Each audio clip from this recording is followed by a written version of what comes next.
వర్తమానం వార్తలకు స్వాగతం. నేను మీ ఉదయ్ కుమార్. ఈరోజు వార్తలోని ముఖ్యాంశాలు. ఖతర్లో హమాస్ నేతలపై ఇజ్రాయెల్ దాడి.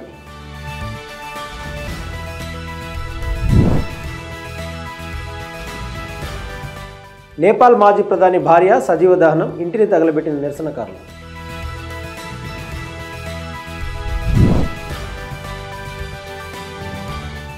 సరిహద్దు ఫెన్సింగ్ను నిలిపివేయాలంటూ మణిపూర్ హైవేలను దిగ్బంధించిన నాగా కౌన్సిల్.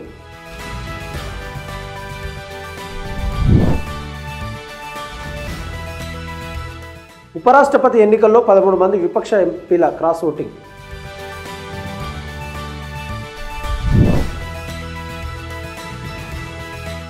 హైదరాబాద్లో ప్రముఖ రెస్టారెంట్లపై ఆహార భద్రతా బృందం దాడులు.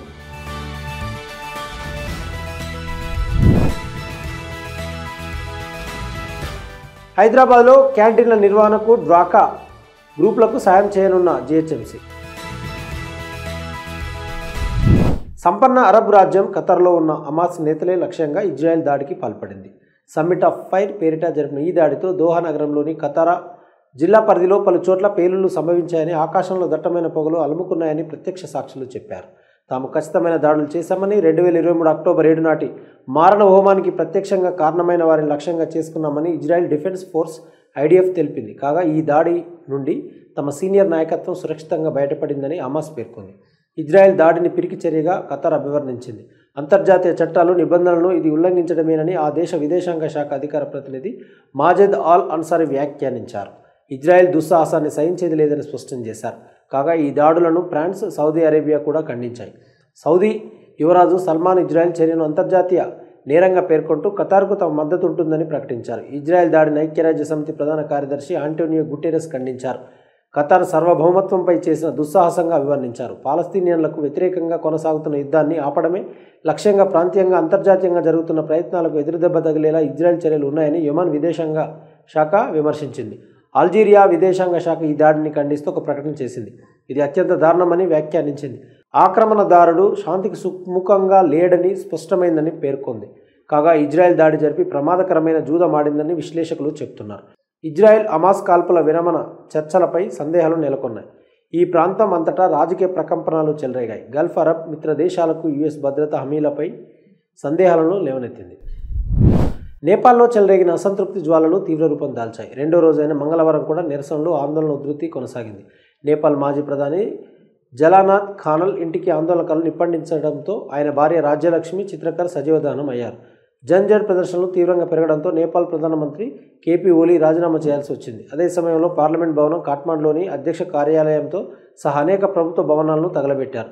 మరోవంక నేపాల్ అధ్యక్షుడు రామచంద్ర పౌడేల్ మంగళవారం నిరసన తెలుపుతున్న పౌరులకు చర్చల ద్వారా కొనసాగుతున్న జన్జడ్ ఉద్యమానికి శాంతియుత పరిష్కారాన్ని అనుసరించాలని పిలుపునిచ్చారని ది హిమాలయన్ టైమ్స్ నివేదించింది. ప్రధానమంత్రి కేపీ శర్మ ఓలీ రాజీనామా ఇప్పటికే ఆమోదించినందున దేశం మరింత రక్తపాతం లేదా విధ్వంసం లేకుండా సంక్షోభాన్ని పరిష్కరించడంపై దృష్టి పెట్టాలని అధ్యక్షుడు పౌడేల్ నొక్కి చెప్పారని అధ్యక్షుడి అధికారిక ప్రకటనను ఉటంకిస్తూ the Himalayan times నివేదించింది.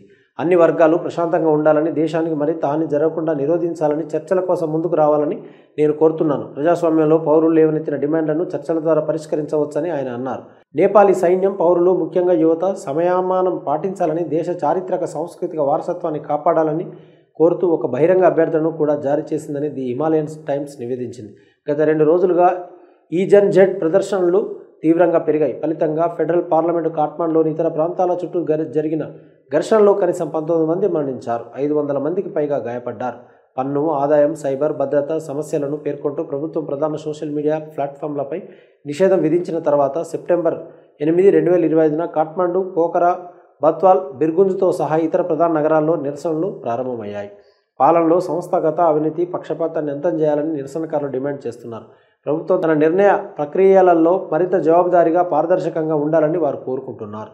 Social media ప్లాట్ఫామ్లపై నిషేధాన్ని రద్దు చేయాలని కూడా నిరసనకారులు డిమాండ్ చేస్తున్నారు. దీనిని వారు స్వేచ్ఛ వాక్ స్వాతంత్ర్యాన్ని అణచివేసే ప్రయత్నంగా భావిస్తున్నారు. పరిస్థితిని నియంత్రించడానికి కాఠ్మండ్తో సహా అనేక నగరాల్లో కర్ఫ్యూ విధించారు. తప్పుడు సమాచారం నియంత్రణ, సమ్మతి అవసరం గురించి ఆందోళనలు పేర్కొంటూ ప్రభుత్వం ఫేస్బుక్, ఇన్స్టాగ్రామ్, వాట్సాప్, యూట్యూబ్తో సహా 26 ప్రధాన సోషల్ మీడియా ప్లాట్ఫామ్లపై నిషేధం విధించింది. పౌరులు దీన్ని స్వేచ్ఛ వాక్ స్వాతంత్ర్యంపై దాడిగా, అసమ్మతిని అణచివేసే మార్గంగా భావించారు. మణిపూర్లోని నాగా తెగలకు ప్రాతినిధ్యం వహిస్తున్న యునైటెడ్ నాగా కౌన్సిల్ స్వేచ్ఛా ఉద్యమ పాలనను ముగించి 1643 కిలోమీటర్ల భారతదేశం మయన్మార్ సరిహద్దు వెంబడి కంచె నిర్మించాలని కేంద్రం నిర్ణయానికి వ్యతిరేకంగా వాణిజ్య నిషేధం ప్రారంభించింది. రోడ్డు దిగ్బంధనం ఎటువంటి వాణిజ్య వస్తువులను దాటనివ్వదని యుఎన్సీ తెలిపింది. ఈ మేరకు 2వ నవంబర్ 37వ నంబర్ జాతీయ రహదారుల వెంబడి నాగా ఆధిపత్య ప్రాంతాలలో నిరసనకారులు ట్రక్కులను అడ్డుకున్నారు. ప్రభావిత ప్రాంతాలలో సేనాపతి ఉక్రుల్, టామోంగ్లాంగ్ ఉన్నాయి. దిగ్బంధనం కారణంగా మణిపూర్లోని సెంట్రల్ లోయ, దక్షిణ కూకీ ఆధిపత్య ప్రాంతాల్లోని కొండలు సహా ఇతర ప్రాంతాల్లో సరఫరాకు అంతరాయం కలిగించింది. ఆగస్టు 26న హోంమంత్రిత్వ శాఖతో జరిగిన సమావేశం విఫలమైందని అనేక విజ్ఞప్తులు చేసినప్పటికీ కేంద్రం తమ ఆందోళనకు స్పందించకపోవడం పట్ల యుఎన్సీ సంతృప్తి వ్యక్తం చేసింది. సరిహద్దు కంచె, ఎఫ్ఎంఆర్ తొలగింపు చర్యలు, మణిపూర్, నాగాలాండ్, అరుణాచల్ ప్రదేశ్, మయన్మార్లోని నాగా తెగలను విభజించి వారి సాంస్కృతిక గుర్తింపు, పూర్వీకుల సంబంధాలను తెంపేస్తుందని యుఎన్సీ తెలిపింది. నాగా ఆధిపత్య ప్రాంతాలలో సరిహద్దు కంచె నిలిపివేయాలని, ఎఫ్ఎంఆర్ పునరుద్ధరించాలని, నాగా శాంతి ప్రక్రియకు ప్రాధాన్యత ఇవ్వాలని యుఎన్సీ పేర్కొంది. ఈ మేరకు ఎన్ఎస్సిఎన్ చాలా కాలంగా కేంద్రంతో చర్చలు జరుపుతుంది. నిషేధాన్ని శాంతియుత నిరసనగా పేర్కొంటూ యుఎన్సీ మణిపూర్ అంతటా నాగా వర్గాల మద్దతు కోరింది. ప్రజల అవగాహన కోసం అభ్యర్థించింది. వారి డిమాండ్లను విస్మరిస్తే తమ నిరసనను తీవ్రతరం చేస్తామని యుఎన్సీ తెలిపింది. దిగ్బంధనం కారణంగా ఇంఫాల్ లోయలో ఆహార పదార్థాల కొరత గురించి ఆందోళనలను లేవనెత్తింది. కాగా ప్రధానమంత్రి నరేంద్ర మోడీ శనివారం మణిపూర్లో పర్యటించే అవకాశం ఉంది. ఉపరాష్ట్రపతి ఎన్నికల్లో ప్రతిపక్షం తమ 324 మంది ఎంపీలందరూ ఓటు వేసేలా చూసుకునేందుకు ఒక అవకాశాన్ని కూడా వదిలిపెట్టలేదు. కానీ ఫలితం రాజకీయ విశ్లేషకులను తీవ్ర దిగ్భ్రాంతికి గురిచేసింది. విపక్షంలోని కనీస 13 మంది ఎంపీలు ప్రత్యర్థి ఎన్డీఏ అభ్యర్థి సిపి రాధాకృష్ణన్కు మద్దతు ఇచ్చేందుకు గోడ దూకారు. ప్రతిపక్ష ఉమ్మడి అభ్యర్థి జస్టిస్ బి సుదర్శన్ రెడ్డికి కేవలం 300 ఓట్లు మాత్రమే వచ్చాయి. అంచనా వేసిన దానికంటే 24 తక్కువ రావడం గమనార్హం. కాగా రాధాకృష్ణన్కు 439 ఓట్లు రావాల్సి ఉండగా 452 ఓట్లు వచ్చాయి. 15 ఓట్లు చెల్లలేదు. ఎన్డీఏకు 11 మంది వైఎస్ఆర్ కాంగ్రెస్ ఎంపీలు మద్దతు ప్రకటించడంతో ఫలితం ముందే తేలిపోయింది. కానీ ప్రతిపక్షాలను ఆశ్చర్యపరిచే విధంగా ఎన్డీఏకు 13 ఓట్లు అదనంగా వచ్చాయి. క్రాస్ ఓటింగ్ చెల్లని ఓట్లు జస్టిస్ సుదర్శన్ రెడ్డికి సాయం చేయలేదు. సరికదా 2002లో ఓడిపోయిన అభ్యర్థి సుశీల్ కుమార్ షిండేకి వచ్చిన 305 ఓట్ల రికార్డును అధిగమించే అవకాశం లభించినా విపక్షం మాత్రం వాటిని సొమ్ము చేసుకోలేకపోయింది. బీఆర్ఎస్, బీజేడీలను జస్టిస్ రెడ్డికి ఓటు వేయడానికి ఇష్టపడనందున ఓటింగ్కు దూరంగా ఉండమని కూడా ఒత్తిడి చేశాయని వర్గాలు తెలిపాయి. సీనియర్ కాంగ్రెస్ నాయకుడు కమల్నాథ్ బీజేడీ నాయకత్వాన్ని సంప్రదించారని, కొంతమంది కాంగ్రెస్, తృణమూల్ కాంగ్రెస్ నాయకులు బీఆర్ఎస్తో తమ వాదనలను పంచుకున్నారని తెలిసింది. ప్రతిపక్షం ఇంకా క్రాస్ ఓటర్లపై అంచనా వేయనప్పటికీ ప్రతిపక్షాలలో ఒక వర్గం కొంతమంది Aam Aadmi party, NCP, SP, Shiv Sena, UBT ఎంపీలపై అనుమానపడుతున్నారు. ఆప్ ఎంపీలలో కొందరు బీజేపీ పట్ల సాఫ్ట్ కార్నర్తో ఉన్నారని, శివసేన, యూబీటీ ఎంపీలలో ఒక వర్గం ఏక్నాథ్ షిండే నేతృత్వంలోని శివసేనతో చేతులు కలపాలని కోరుకుంటున్నారని వారి అభిప్రాయం. కాంగ్రెస్ జనరల్ సెక్రటరీ జయరాం రమేష్ మాట్లాడుతూ ప్రతిపక్షాలు పూర్తిగా ఐక్యంగా నిలిచాయి. వారి పనితీరు నిస్సందేహంగా గౌరవప్రదంగా ఉందని అన్నారు. 2022 ఉపరాష్ట్రపతి ఎన్నికల్లో 26% ఓట్లు రాగా ఈసారి జస్టిస్ రెడ్డికి దాదాపు 40% ఓట్లు వచ్చాయని ఆయన అన్నారు. బీజేపీ విజయం వాస్తవం అయినప్పటికీ నైతికంగా, రాజకీయంగా ఓటమి చెందిందని జయరాం రమేష్ అన్నారు. సైద్ధాంతిక పోరాటం నిరంతరాయంగా కొనసాగుతుందని ఆయన అన్నారు. ఓటింగ్ సమయంలో అందరూ ఎంపీలు ఓటు వేసేలా చూసేందుకు ప్రతిపక్షాలన్నీ సమన్వయం చేసుకున్నాయి. మిత్రపక్షాలతో సమన్వయం చేసుకునేందుకు కాంగ్రెస్ సమన్వయకర్తలను నియమించింది.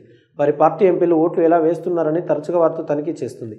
రాజ్యసభలో ప్రతిపక్ష నాయకుడు మల్లికార్జున ఖార్గే కార్యాలయం ప్రతిపక్ష చర్యకు కేంద్రంగా మారడంతో కాంగ్రెస్ సమన్వయకర్తలు, ప్రతిపక్ష ఎంపీలు క్రమం తప్పకుండా ఓటు వేస్తున్నారా అనే సమాచారాన్ని జయరాం రమేష్కు అందించారు.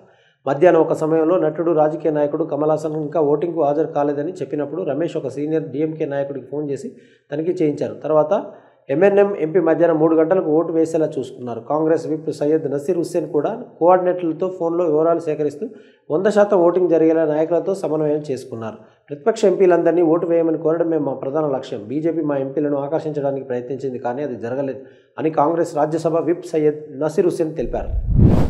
రాష్ట్ర ఆహార భద్రతా విభాగానికి చెందిన టాస్క్ ఫోర్స్ బృందం హైదరాబాద్లో ప్రముఖ రెస్టారెంట్లపై దాడులు నిర్వహించింది. ఆహార భద్రతా కమిషనర్కు అందిన ఫిర్యాదుల ఆధారంగా 10 అబ్సోల్యూట్ బార్బెక్యూ అవుట్లెట్లపై దాడులు జరిగాయి. ఈ మేరకు ఆహార భద్రతా కమిషనర్ తన ఎక్స్ హ్యాండిల్లో పంచుకున్న వివరాల ప్రకారం హైదరాబాద్లోని AS Rao Nagar, Kompally, Medipally, Banjara Hills, Jubilee Hills, Gachibowli, Inorbit mall, Miyapur, Vanasthalipuram, సికింద్రాబాద్లో ఉన్న ప్రముఖ రెస్టారెంట్లపై తనిఖీలు నిర్వహించాయి. ఈ రెస్టారెంట్లన్నీ అబ్సోల్యూట్ బార్బెక్యూ అవుట్లెట్లే కారణం కావడం గమనార్హం. కాగా హైదరాబాద్లోని ప్రసిద్ధ రెస్టారెంట్లపై దాడులు అనేక లోపాలు వెలుగులోకి వచ్చాయి. ముఖ్యంగా పరిశుభ్రత, నాసిరకం ఆహార పదార్థాలను గుర్తించారు. అధికారులు వెంటనే వాటిని స్వాధీనం చేసుకుని సంబంధిత అవుట్లెట్లకు నోటీసులు జారీ చేశారు. ప్రజల ఆరోగ్యానికి హాని కలిగించే వారిపై కఠిన చర్యలు తీసుకుంటామని అధికారులు హెచ్చరించారు.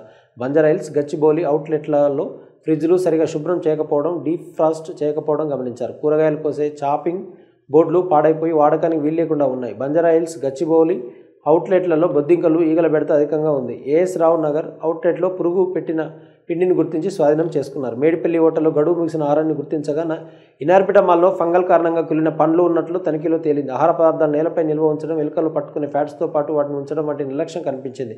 రాక్స్పై ఎలుకల వ్యర్థాలు, తుప్పు పట్టిన అపరిశుభ్రమైన నిల్వ పరికరాలను గుర్తించారు. కాగా food safety and standards regulation 2020 ప్రకారం పాటించాల్సినటువంటి లేబులింగ్, డిసిప్లిన్ నిబంధనలను అవుట్లెట్లు ఉల్లంఘించాయి. మొత్తంగా హైదరాబాద్లోని ప్రముఖ రెస్టారెంట్లలో దాడుల తర్వాత సదరు అవుట్లెట్లకు నోటీసులు జారీ చేసి ఉల్లంఘనలపై వివరణ కోరారు. పలు ఆహార పదార్థాల నమూనాలు సేకరించి వాటిని పరీక్షల కోసం ల్యాబ్కు పంపించారు. నివేదిక ఆధారంగా తదుపరి చట్టపరమైనటువంటి చర్యలను తీసుకుంటామని అధికారులు తెలిపారు. హైదరాబాద్ నగరంలో మహిళల ఆర్థిక సాధికారతను ప్రోత్సహించడానికి గ్రేటర్ హైదరాబాద్ మున్సిపల్ కార్పొరేషన్ స్వయం సహాయక బృందాలకు సాయం చేయనుంది. ఈ గ్రూపులు 33 ఇందిరా మహిళా శక్తి క్యాంటీన్లు నిర్వహిస్తాయి. మహిళలకు ఆర్థిక భద్రతను పెంపొందించడానికి ఈ పథకాన్ని గత సంవత్సరం ప్రారంభించారు. ఈ క్యాంటీన్లు మహిళలకు ఉపాధిని కల్పించడం కాకుండా వారు ఆత్మవిశ్వాసం, స్వావలంబన పొందడంలో సహాయపడడంతో పాటు నామమాత్రపు ధరకు ప్రజలకు పోషకాహారాన్ని కూడా అందించనున్నాయి. ఈ మేరకు ఎన్బిటి నగర్లోని స్నేహిత స్వయం సహాయక బృందంలోని వసంత మరో 4 సభ్యుల విజయగాథను జీహెచ్ఎంసీ షేర్ చేసింది. వారు బ్యాంకు నుండి 5 లక్షల రుణం తీసుకుని ఈ సంవత్సరం మార్చిలో జీహెచ్ఎంసీ ప్రధాన కార్యాలయంలో ఇందిరా మహిళా శక్తి క్యాంటీన్ను స్థాపించారు. అప్పటి నుండి ఈ బృందం క్యాంటీన్ను విజయవంతంగా నిర్వహిస్తుంది. ఉద్యోగులు, సందర్శకులకు సేవలు అందిస్తుంది. ఈ మేరకు క్యాంటీన్ మేనేజర్ వసంత మాట్లాడుతూ, ఈ అవకాశంతో నేను నా భాగస్వాములు క్యాంటీన్లో ఆర్థిక భద్రత పొందుతాం. మేము మా కాళ్లపై నిలబడగలిగామని ఆమె తన ఆనందాన్ని వ్యక్తం చేశారు. వాస్తవ వార్తలకు ప్రమాణం టీ వర్తమానం. ఈ వార్తలు ఇంతటితో సమాప్తం. మరిన్ని విశేషాలతో మళ్ళీ కలుద్దాం. నమస్కారం. సబ్స్క్రైబ్ చేయండి, లైక్ చేయండి, షేర్ చేయండి, కామెంట్ చేయండి. వర్తమానాన్ని ప్రజలకు తీసుకెళ్ళండి. ధన్యవాదాలు. Thank you.